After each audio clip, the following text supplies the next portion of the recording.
शांति। ओम शांति। आज की तारीख है 14 मई 2020। साकार महावाक्य। बाबा कहते मीठे बच्चे, तुम्हें संग बहुत अच्छा करना है।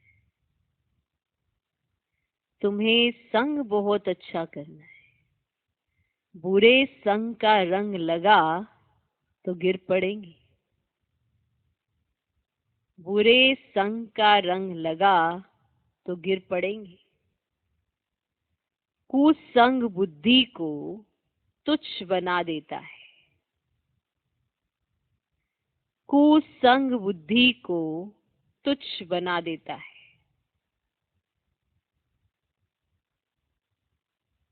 संग किसका करना है, किसका नहीं करना है, इसकी समझ बाबा दे रहा है। उसके बाद कर्म है हर एक आत्मा का कि वो किसका संग करता है। अच्छे का, बुरे का, चॉइस उसकी अपनी है।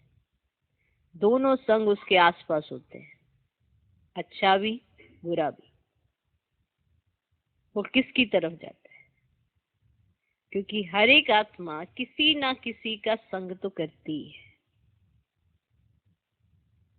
बुराइयां कैसे बढ़ती है? बुरे के संग से बुराई बढ़ जाती है। सत्कर्म कब होते हैं? जब अच्छे का संग करते हैं, अच्छे कर्म अच्छे लगते हैं तो जीवन में आधारण होते हैं।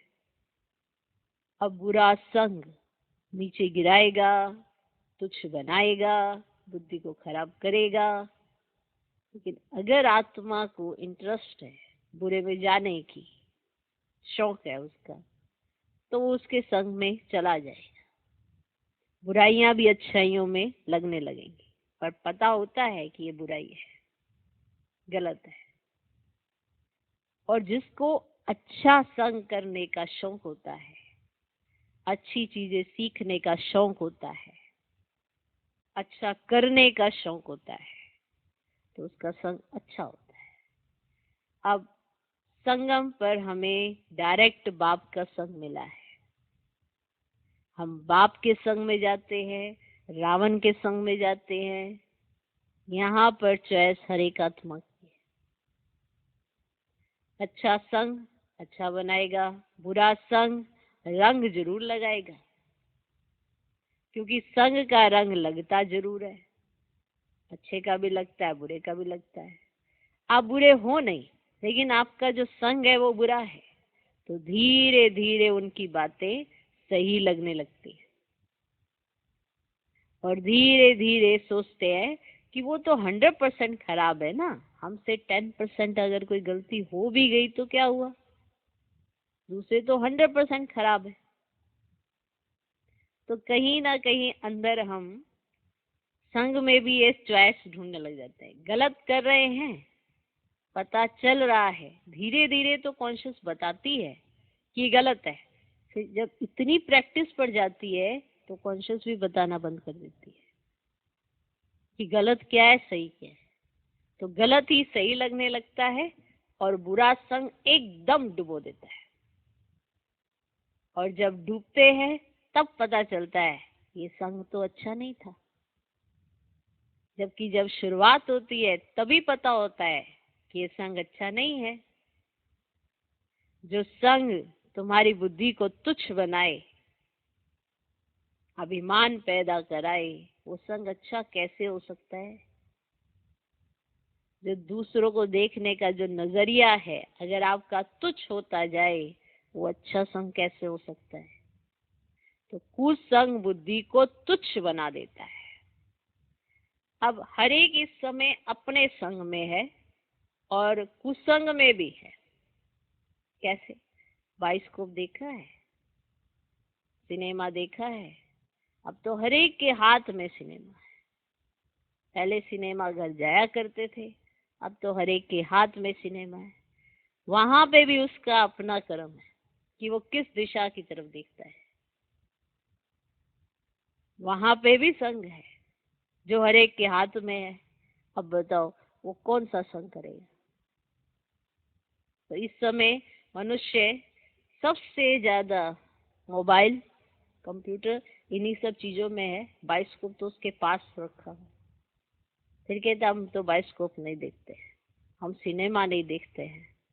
तो ये जब तुच्छ बुद्धि जब कुसंग करती है तो तुच्छ बनती जाती है। इसे कहते हैं अगर याद की यात्रा में हो तो स्वच्छता भी तो आएगी, संग भी तो अच्छा होगा, आपकी सोच भी तो अच्छी बनेगी। अगर आपकी सोच ही अच्छी नहीं बन रही तो आप जरूर देखना कि आपने कोई ना कोई बुरा संग जरूर लिया हुआ है और उसका असर है आपकी बुद्धि तुच्छ बनती जा रही है। तो तुम्हें संग बहुत अच्छा करना है, ये डायरेक्शन है, बाबा की श्रीमत है, बाबा का कहना है। क्योंकि कोई ना कोई संग तो मनुष्य आत्मा करती ही है। अब किसका करती है? कहीं कहते हम तो किसी के साथ नहीं रहते, हम तो बस अपने में मस्त। आपका अपना संग भी तो संग होता है। अगर आपका अपना चिंतन ही अशुद्ध है तो माना आत्मा अपना ही मित्र अपना ही शत्रु, इसीलिए तो कही जाती है। आपका अपना संग भी कैसा है? क्या आप बाप के संग में हो तो आपका अपना संग भी अच्छा है। अगर आप ही बाप के संग में नहीं हो तो आप अपने संग में कैसे रहते होंगे? तुच्छ तुच्छ बुद्धि बनकर कैसा चिंतन होगा? अशुद्ध, नेगेटिव, व्यर्थ। सबको पता है ये हमारे अंदर चलते रहते, लेकिन संग किया है ना किसी का, तभी तो असर है। तो बुरे संग का रंग लगा तो गिर पड़ेंगे। कुसंग बुद्धि को तुच्छ बना देता है। देखा जाता है संग तारे कुसंग बोरे, माना नीचे गिराएगा कुसंग और अच्छा संग ऊपर उठाएगा। अब ये आपको देखना है अच्छा संग कहाँ है, बुरा संग कहाँ है। और सबको इतनी समझ तो मिली है अच्छा क्या है बुरा क्या है। तो बाबा कहते हैं मीठे बच्चे, तुम्हें संग बहुत अच्छा करना है। बुरे संग का रंग लगा तो गिर पड़ेंगे। कुसंग बुद्धि को तुच्छ बना देता है।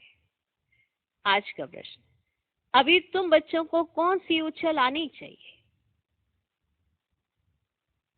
उत्तर, तुम्हें उछल आनी चाहिए कि गांव गांव में जाकर सर्विस करें। तुम्हारे पास जो कुछ है वह सेवा अर्थ है। तुम्हारे पास जो कुछ है वह सेवा अर्थ है।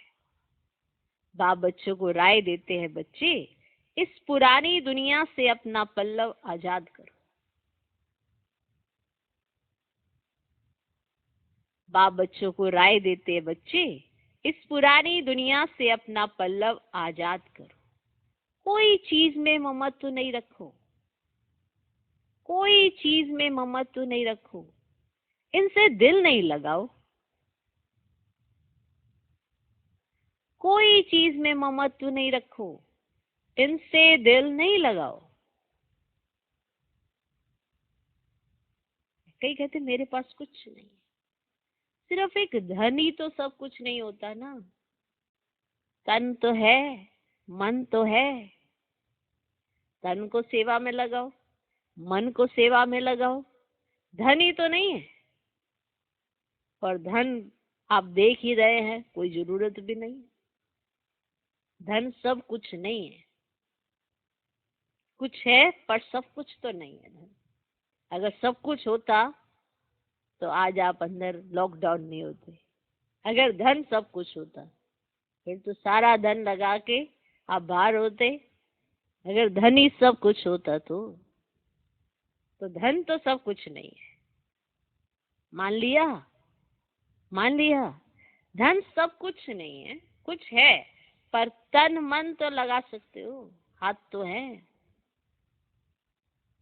हाथ तो है, पाँव तो है, दिमाग तो है, चेहरा तो है। खुश तो रह सकते हो, वायुमंडल तो शुद्ध कर सकते हो, मन में अच्छे अच्छे विचार तो ला सकते हो। तो जब तुम्हारे पास जो है वो भी तो तुम्हें देना नहीं आ रहा, तो माला माल कैसे बनोगे? कहीं को देख के ऐसे लगता है ना कि ये अमीर क्यों है? क्योंकि उसके पास, उसने जब उसको दिया था तो उसने बांटा था। और आपको जब दिया तो आपने बांटा नहीं, इसलिए आप अमीर नहीं। तो अमीरी भी अगर खरीदनी है तो बांटना सीखो भाई। तो आप क्या बांटोगे? धन तो है नहीं, तो तन और मन से सेवा करना तो चाहते हो ना। तो अब देखो, सेवा करने के लिए गांव गांव में तो जा नहीं सकते, तो तन की सेवा तो चलो ये हो गई। अब बचा क्या? मन। मन से सेवा नहीं कर सकते। मन में शुद्ध विचारों का आप रचना करो तो मन से सेवा ऑटोमेटिकली होगी। आपको अपने आप ही संकल्प आएंगे कि अब मुझे क्या करना चाहिए, कैसे करना चाहिए, सब आएंगे। जो भी करो खुश होके करो। आज का गीत है, इस पाप की दुनिया से कहीं दूर ले चलो। खुद पुण्य आत्मा बनेंगे, तब पुण्य आत्मा की जब दुनिया आएगी तो आप वहां जा सकेंगे। ओम शांति। पाप आत्माओं की दुनिया और पुण्य आत्माओं की दुनिया, नाम आत्माओं का ही रखा जाता है। पाप आत्माओं की दुनिया, पुण्य आत्माओं की दुनिया, तो नाम रखा जाता है आत्माओं पर। अभी यहाँ दुख है तब पुकारते हैं। पुण्य आत्माओं की दुनिया में पुकारते नहीं कि कहाँ ले चलो। पुण्य आत्माओं की दुनिया में ऐसे नहीं कहा जाता कि कहीं ले चलो।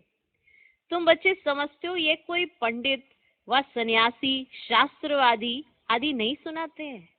ये खुद भी कहते हैं मैं ज्ञान नहीं जानता था, रामायण आदि शास्त्र ढेर पढ़ते थे, बाकी ये ज्ञान हम तुमको सुनाते हैं। ये भी सुनते हैं। अभी ये है पाप आत्माओं की दुनिया। पुण्य आत्माओं के लिए सिर्फ कहेंगे कि ये होकर गए हैं, बस पूजा करके आ जाएंगे, शिव की पूजा करके आएंगे। तुम बच्चे अब किसकी पूजा करेंगे? तुम बच्चे अब किसकी पूजा करेंगे? तुम जानते हो ऊंचते ऊंच भगवान शिव है। वह है ओबीडियंट बाप, टीचर, ओबीडियंट प्रिसेप्टर, साथ ले जाने की गारंटी और कोई गुरु आदि कर ना सके। सो भी वह कोई सबको थोड़ी ले जाएंगे। अभी तुम सम्मुख बैठे हो, यहाँ से अपने घर जाने से भी तुम भूल जाएंगे। यहाँ सम्मुख सुनने से मजा आएगा। बाप घड़ी घड़ी कहते बच्चे अच्छी रीति पढ़ो, अच्छी रीति पढ़ो, इसमें गफलत नहीं करो, कुछ संग में नहीं फंसो कि माना एक नहीं पढ़ रहा तो तुम भी नहीं पढ़ रहे। अच्छा संग क्या होता है? जब कोई पढ़ रहा होता है ना तो उसको देख के आता है अच्छा हम भी इतना पढ़े ना। जिनकी सोच ऐसी होती है, कोई पढ़ रहा होता है चलो इसको तंग करते हैं, इसको भी हटा देते हैं यहाँ से। कहीं ऐसे करते हैं, कहीं उसको देख के ऐसा महसूस करते हाँ पता नहीं क्यों पढ़ता रहता है। कहीं ऐसे सोचते हैं, कहीं सोचते हैं अरे ये भी इतना पढ़ता है तो मैं भी तो पढ़ के अच्छा लायक बन सकता हूँ, चलो मैं भी पढ़ूँ जैसे ये पढ़ रहा है। तो हर एक का अपना अपना चिंतन है। अब कुसंग वाले क्या करेंगे? हाँ इसका तो दिमाग ही ठीक नहीं है इसलिए पढ़ता रहता है। इंजॉय करो, क्या करना पड़ेगा। तो कुसंग वाले ऐसे, और कुसंग वाले और संग वाले एक ही क्लास के अंदर सारे मिलेंगे। जब स्कूल में जाते हैं ना तो सब मिलते हैं वहां पे। मान लो 40 बच्चे हैं तो 40 में कोई संग वाले जिनका करना चाहिए और कोई कुसंग वाले, सब तरह के होते हैं 40 बच्चों में। होते कि नहीं होते? होते हैं ना। अब ये वो वाला बच्चा जिसका इंटरेस्ट होगा पढ़ने में तो वो अच्छे का संग करना चाहेगा, इसके साथ बैठूं तो मैं भी पढ़ने लग जाऊंगा। और जो बुरे होंगे वो पीछे पीछे बैठेंगे, पीछे बैठ के बस ऐसे चौकी फेंकते रहेंगे। उनको लगेगा टीचर की बुद्धि ऐसी है, टीचर ही ठीक नहीं पढ़ा रहा। उनके पास हमेशा कंप्लेंट रहती है, हमेशा कंप्लेंट। इसीलिए वो कुसंग वाले होते हैं। फिर उनका आसपास का एरिया भी वो एक झुंड बना लेते हैं, बस उसी में अपना चलते हैं। टीचर एक समान पढ़ा रहा है पर पढ़ने वाले सारे नंबरवार हो जाते हैं। तो इसीलिए बाबा समझाते हैं, बार बार समझाते हैं। बाप घड़ी घड़ी कहते हैं बच्चे अच्छी रीति पढ़ो।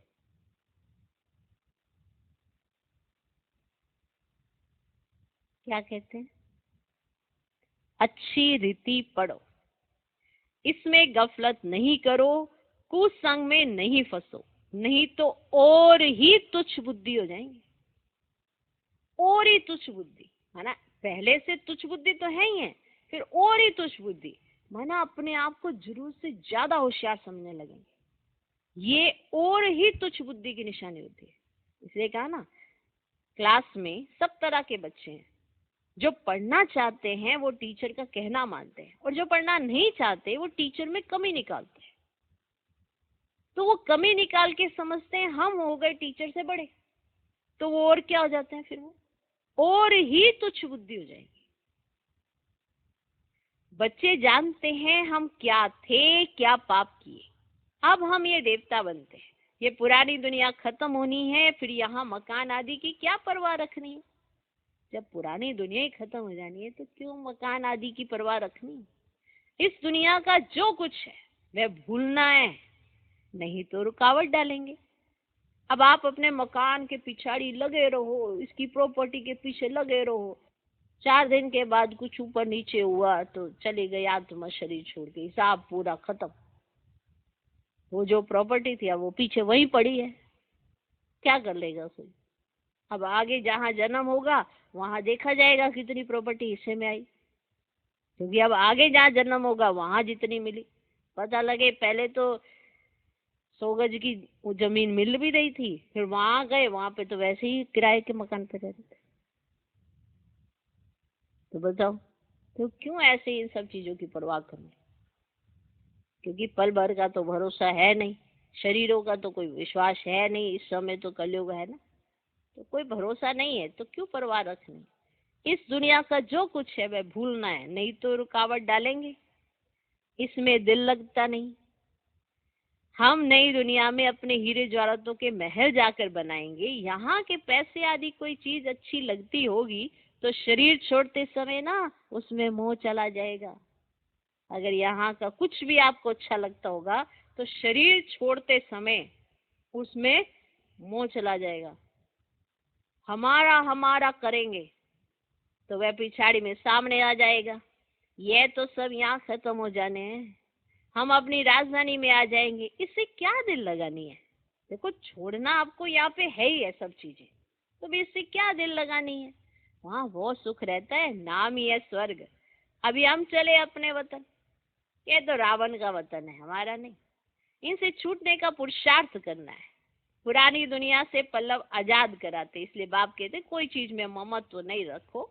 पेट कोई जास्ती नहीं मांगता, फालतू चीजों के ऊपर खर्चा बहुत होता है, पेट के लिए जास्ती नहीं चाहिए होता। ये जो फालतू की चीजें है ना उस पे बहुत खर्चा होता है।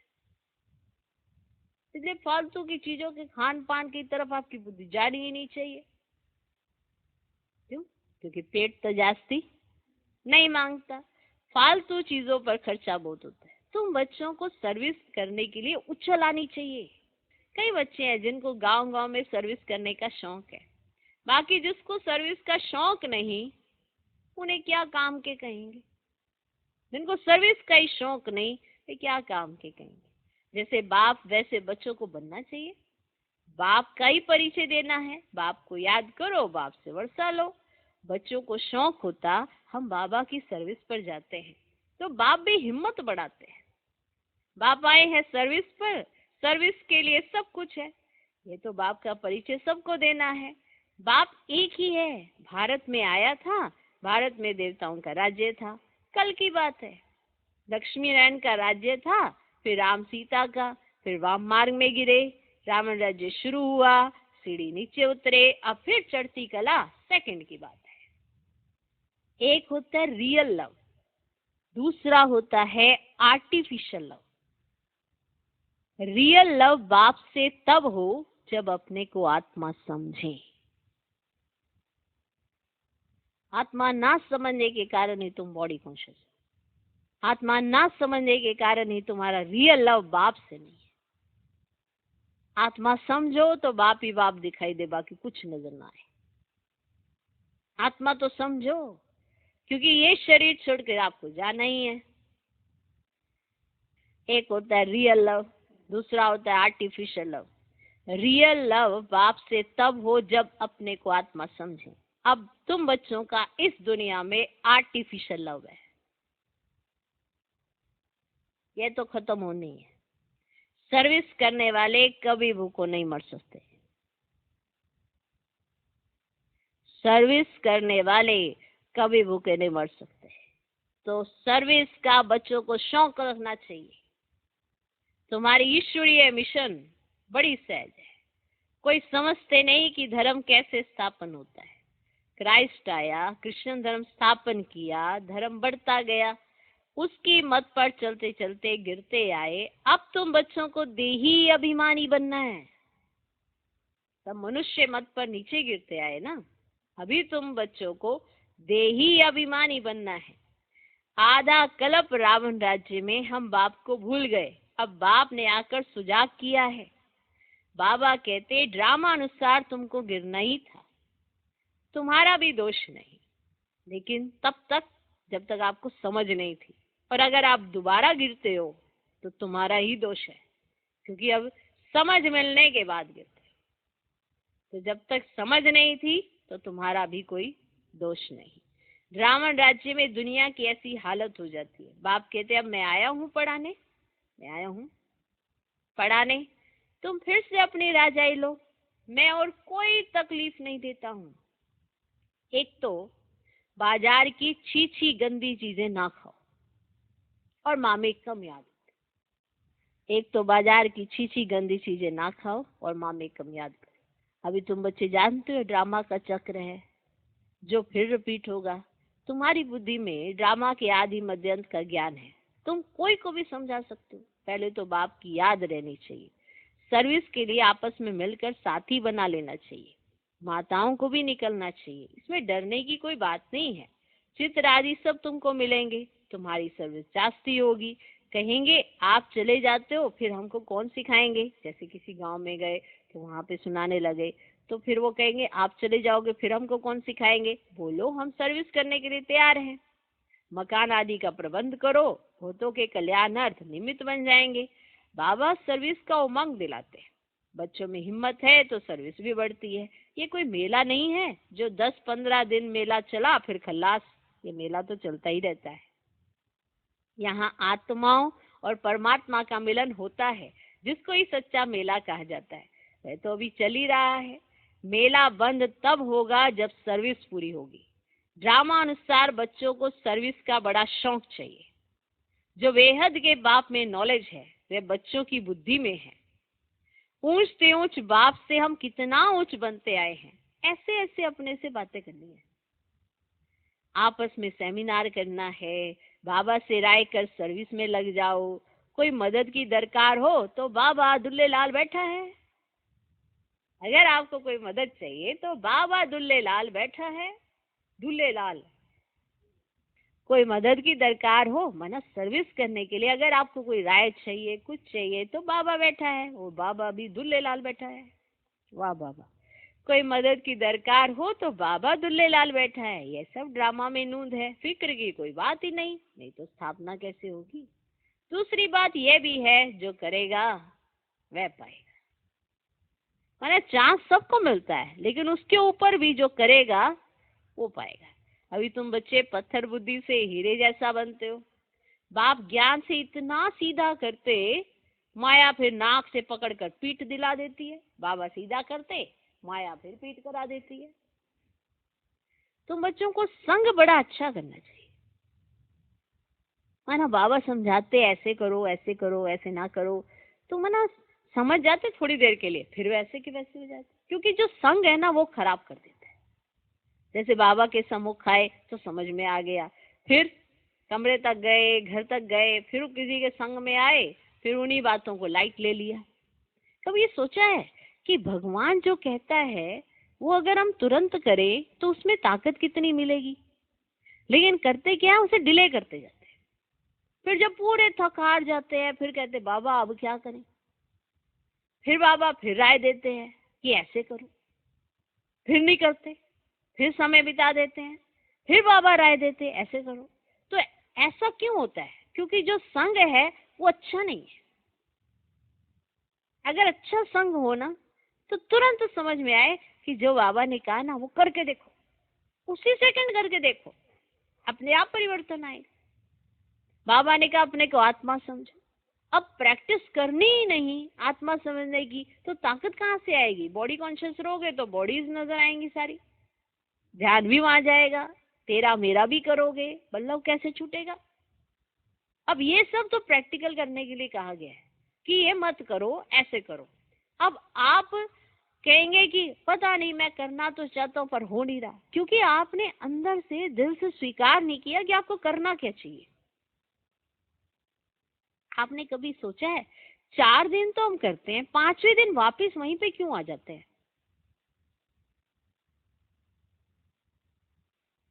हुँ?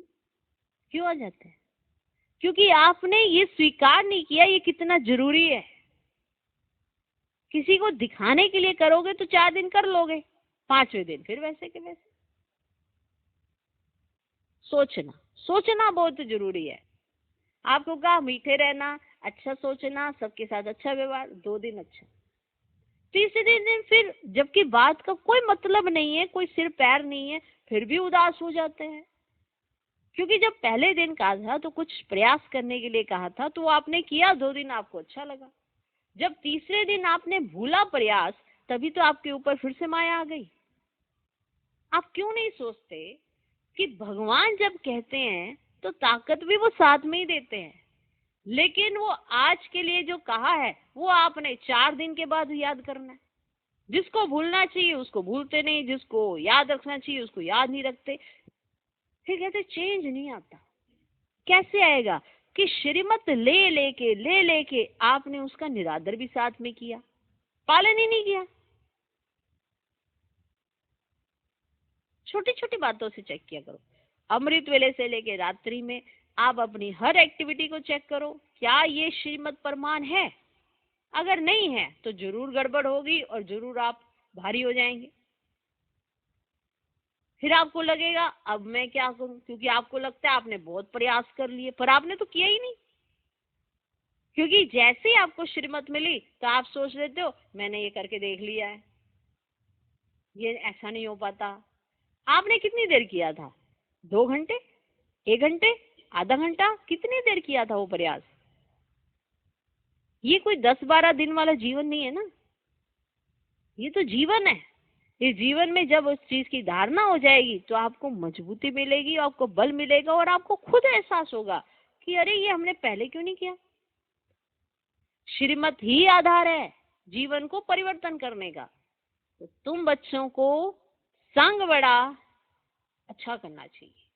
बुरे संग का रंग लगने से गिर पड़ेंगे। बाबा बाइस्कोप आदि देखने की मना करते हैं। सिनेमा, जिसको सिनेमा माना बाइस्कोप की आदत पड़ी वह पतित बनने बिगर रह नहीं सकेंगे।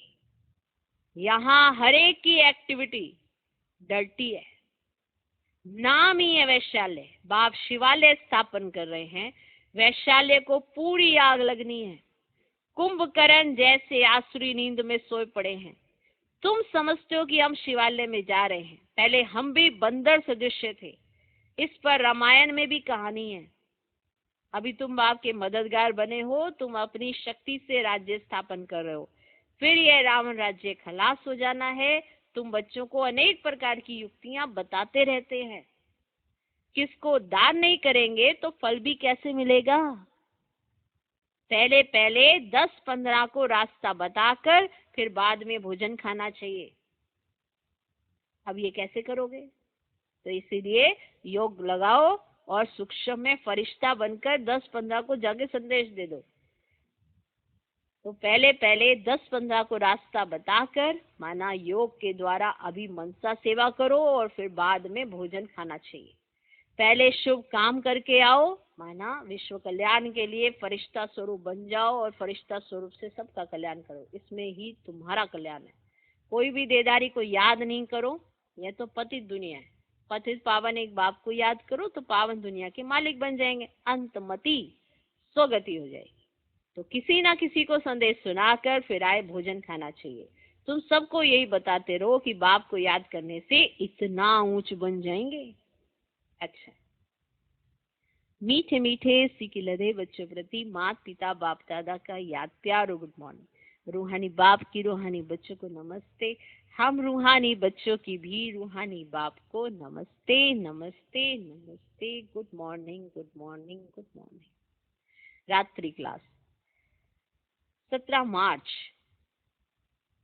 68 की मुरली है, बाबा के अव्यक्त होने से 1 साल पहले।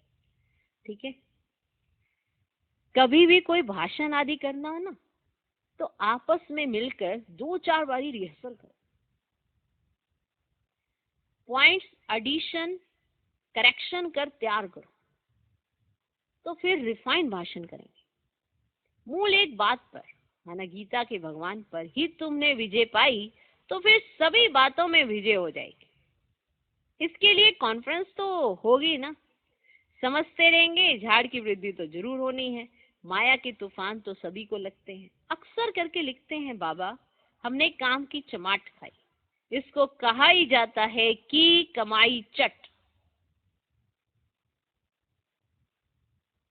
क्रोध आदि किया तो कहेंगे कुछ घाटा पड़ा। इसके लिए समझाना पड़ता है, काम पर जीत पहन जगत जीत बनते हैं। काम से हारे हार होती है। काम से हारने वाले की कमाई चट हो जाती है, दंड पड़ जाता है। मंजिल बहुत बड़ी है, इसलिए बड़ी खबरदारी रखनी पड़ती है। तुम बच्चे जानते हो, 5000 वर्ष पहले भी हमको बादशाही मिली थी। अभी फिर से दैवी राजधानी स्थापन हो रही है। इस पढ़ाई से हम उस राजधानी में जाते हैं। सारा मदार है पढ़ाई पर। पढ़ाई और धारणा से ही बाप समान बनेंगे। पढ़ाई और धारणा से ही बाप समान बनेंगे, क्योंकि बाबा की याद भी पढ़ाई के आधार पर होगी और बाबा की याद निरंतर भी धारणा के आधार पर होगी। तो पढ़ाई और धारणा से ही बाप समान बनेंगे। रजिस्टर भी चाहिए ना, जो मालूम पड़े कितनों को आप समान बनाया। जितना जास्ती धारणा करेंगे उतना ही मीठा बनेंगे। जितना जास्ती धारणा करेंगे, देखो बाबा रोज समझाते हैं कैसी तुम्हारी धारणाएं होनी चाहिए। तो जितना जास्ती धारणा करेंगे उतना ही मीठे बनेंगे। बहुत लवली बच्चे चाहिए। तुम बच्चों के लिए ही वह दिन आया आज, जिसके लिए मनुष्य बहुत कोशिश करते हैं कि मुक्ति में जावे। बाप सभी को इकट्ठा ही मुक्ति, जीवन मुक्ति देते हैं। जो देवता बनने का पुरुषार्थ करते हैं वही जीवन मुक्ति में जाएंगे, बाकी सभी मुक्ति में जाएंगे। हिसाब एक्यूरेट नहीं निकाल सकते, कोई तो रहेंगे भी, कोई तो रहेंगे भी। विनाश का साक्षात्कार करेंगे, ये सुहावना समय भी देखेंगे। हर बात में पुरुषार्थ करना होता है। ऐसे भी नहीं याद में बैठेंगे तो काम हो जाएगा, मकान मिल जाएगा, नहीं। तो ड्रामा में जो है वही होता है। आश नहीं रखनी चाहिए, ये मिल जाए, वो मिल जाए, वो मिल जाए, ये मिल जाए, ऐसे आश नहीं रखनी चाहिए। पुरुषार्थ करना होता है। बाकी होता तो वही है जो ड्रामा में नूंद है। आगे चल तुम्हारी वृत्ति भी भाई भाई की हो जाएगी। माना जैसे जैसे आपका पुरुषार्थ अच्छा होता जाता है और समय भी वो आके खड़ा हो जाएगा, तो आपकी वृत्ति भाई भाई की हो जाएगी। कई सोचते वृत्ति क्या चीज होती है। वृत्ति एक हमारे अंदर का एक ऐसा विचार है जो एक माँ का अपने बच्चे के लिए, बच्चे का अपनी माँ के लिए होता है। वो एक वृत्ति होती है। इसीलिए वृत्ति को कहा गया है कि इसको भाई भाई की बनाओ। कि माना जब आप आत्मा देखेंगे तो दूसरा आत्मा भाई और सीधा परम धाम की स्मृति आनी चाहिए। तो जैसे ये स्मृति आएगी तो आपकी वृत्ति जो होगी वो वातावरण आपका अंदर का भाई भाई का बन जाएगा। क्योंकि अभी तो आपकी वृत्ति में ये उस धर्म का, ये उस धर्म का ऐसे आता होगा, कौन किस धर्म का। लेकिन जैसे जैसे समय वहां तक आके पहुंचेगा तो वृत्ति में एक ही बात रहेगी कि सब एक ही घर के परम धाम घर से आए, नीचे पार्ट प्ले करने। और जब ये कंट्रास्ट बिल्कुल क्लीन और क्लियर हो जाएगा तो सबके वृत्ति से एक ही वाइब्रेशंस निकलेंगे, वो होंगे भाई भाई के। ये भी बहुत जबरदस्त स्टडी है कि आने वाले समय में सबकी वृत्ति भी भाई भाई हो जाएगी। तो इसीलिए कहा जाता है कि आप आत्मा को देख, आत्मा से बात करो और भाई समझ के बात करो। भाई देखना, भाई समझना और वृत्ति में भाई लाना, और ये वृत्ति भाई की बनाना, इसमें आपको मेहनत अभी जो लग रही है वो आने वाले समय में नहीं लगने वाली है। जैसे बाबा, जब शिव बाबा ने प्रवेश किया ब्रह्मा बाबा ने, तो ब्रह्मा बाबा की जो वृत्ति बन गई वो किसकी बनी? पिता की। उनकी वृत्ति ही पिता की बन गई। जैसे आम भी क्या होता है, लौकिक में पहले वो कुमार है, फिर उसकी शादी होती है, फिर उसकी पत्नी होती है, फिर उसकी संतान होती है। तो जब उसकी संतान होती है तो उसकी वृत्ति जनरेट होती है पिता की। वो तभी होती है कि हाँ मेरी कोई संतान है, तो उसके अंदर एक वृत्ति आती है पिता की। तो इसी तरह से आने वाले समय में हम सब के अंदर एक वृत्ति आ जाएगी भाई भाई की, लेकिन ये आएगी उसी के अंदर जिसने ये प्रैक्टिस की होगी। तो अभी हमें ये प्रैक्टिस करनी है, आने वाले समय में तो आई जाएगी। तो हर बात का रहस्य है।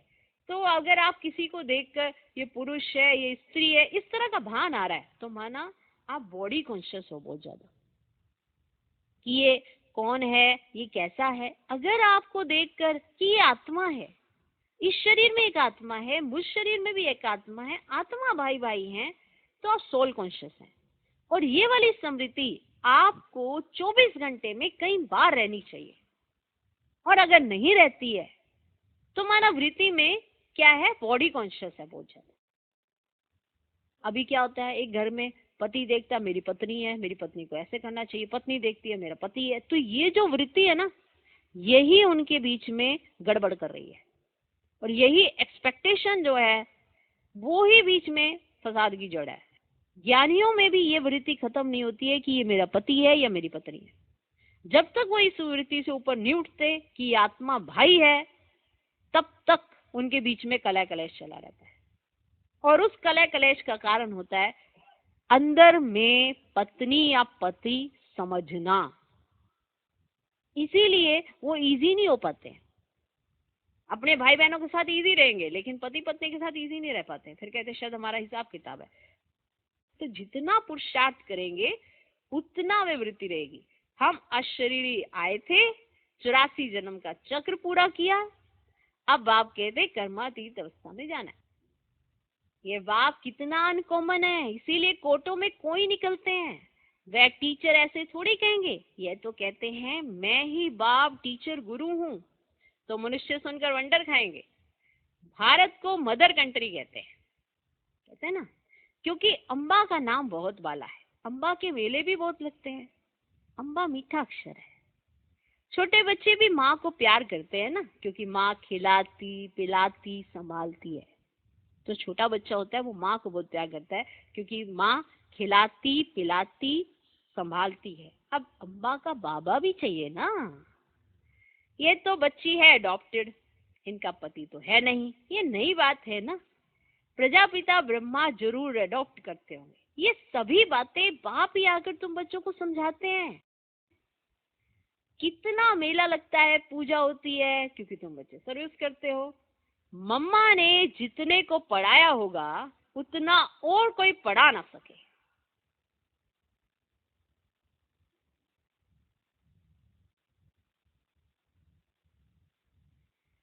मम्मा ने जितने को पढ़ाया होगा उतना और कोई पढ़ा ना सके। मम्मा का नामाचार बहुत है, मेला भी बहुत लगता है। अभी तुम बच्चे जानते हो, बाप ने आकर रचना के आदि मध्य अंत का सारा राज तुम बच्चों को समझाया है। तुमको बाप के घर का भी मालूम पड़ा है। बाप से ही लव है, घर से भी लव है, ये ज्ञान तुमको अभी मिलता है। इस पढ़ाई से कितनी कमाई होती है, तो खुशी होनी चाहिए ना। और तुम हो बिल्कुल साधारण, दुनिया को पता ही नहीं है। बाप आकर ये नॉलेज सुनाते हैं। बाप भी आकर सभी नई नई बातें बच्चों को सुनाते हैं। नई दुनिया बनती है बेहद की पढ़ाई से। पुरानी दुनिया से वैराग्य आ जाता है। तुम बच्चों के अंदर में ज्ञान की खुशी रहती है। बाप को और घर को याद करना है। घर तो सभी को जाना ही है। बाप तो सभी को कहेंगे ना, बच्चों हम तुमको मुक्ति जीवन मुक्ति का वर्षा देने आया हूँ। फिर भूल क्यों जाते हो? मैं तुम्हारा बेहद का बाप हूँ, राजयोग सिखलाने आया हूँ। तो क्या तुम श्रीमत पर नहीं चलेंगे? फिर तो बहुत घाटा पड़ जाएगा। यह बेहद का घाटा। बाप का हाथ छोड़ा तो कमाई में घाटा पड़ जाएगा। अच्छा, गुड नाइट, ओम शांति। क्योंकि रात्रि क्लास थी तो इसलिए बाबा ने कहा गुड नाइट, ओम शांति। धारणा के लिए मुख्य सार पहला पॉइंट, इस दुनिया का जो कुछ है उसे भूलना है। बाप समान ओबीडेंट वन सर्विस करनी है। सबको बाप का परिचय देना है।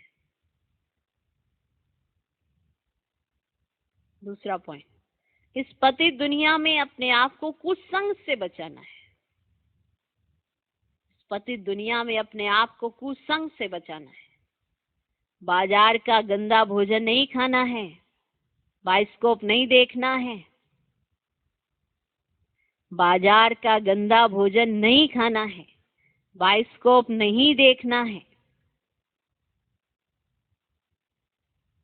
आज का वरदान, परमात्म याद की गोद में समाने वाले संगम योगी श्रेष्ठ भाग्यवान आत्मा भव। परमात्म याद की गोद में समाने वाले संगम योगी श्रेष्ठ भाग्यवान आत्मा भव। संगम युग सत्युगी स्वर्ग से भी श्रेष्ठ है, क्योंकि अभी का गायन है, अप्राप्त नहीं कोई वस्तु ब्राह्मणों के संसार में। एक बाप मिला तो सब कुछ मिला। अभी आप बच्चे कभी अतीन्द्रिय सुख के झूले में झूलते हो, कभी खुशी, कभी शांति, कभी ज्ञान, कभी आनंद, और कभी परमात्म गोदी के झूले में झूलते। परमात्म गोदी है याद की लवलीन अवस्था। परमात्म गोदी है याद की लवलीन अवस्था। ये गोद सेकंड में अनेक जन्मों के दुख दर्द भुला देती है। गोदी है ना, जब बच्चा एक माँ की गोद में सर रखता है ना, तो उसको ऐसा लगता है कि हाँ भाई कोई बड़ी समस्याएं नहीं है, ये एक नेचुरल प्रोसेस है। तो जब हम भी बाबा के प्यार में इतना समा जाएंगे ना, तो हमें लगेगा अरे कोई बड़ी बात नहीं है, क्योंकि हर दुख दर्द वो भुला देती हैं वो वाली गोद। क्योंकि गोद में एक बहुत सुकून मिलता है। तो वो गोद कौन सी गोद है? माना कैसा सुकून होता है वो तो जो गोद लेता है उसी को पता चलता है। नहीं, वो सुकून क्या है? ये गोद सेकंड में अनेक जन्मों के दुख दर्द भुला देती है। तो इस श्रेष्ठ संस्कार को, ये जो संस्कार है, को सदा स्मृति में रख भाग्यवान आत्मा बन। ये संस्कार बनाना चाहिए आपको अपना, कि हम बाबा की याद में लवलीन रहें। आज का स्लोगन, ऐसा सपूत बनो जो बाबा आपके गीत गाए। वाह! और आप बाबा के गीत गाओ। ऐसा सपूत बनो, ऐसा सपूत बनो जो बाबा आपके गीत गाए और आप बाबा के गीत गाओ। ओम शांति।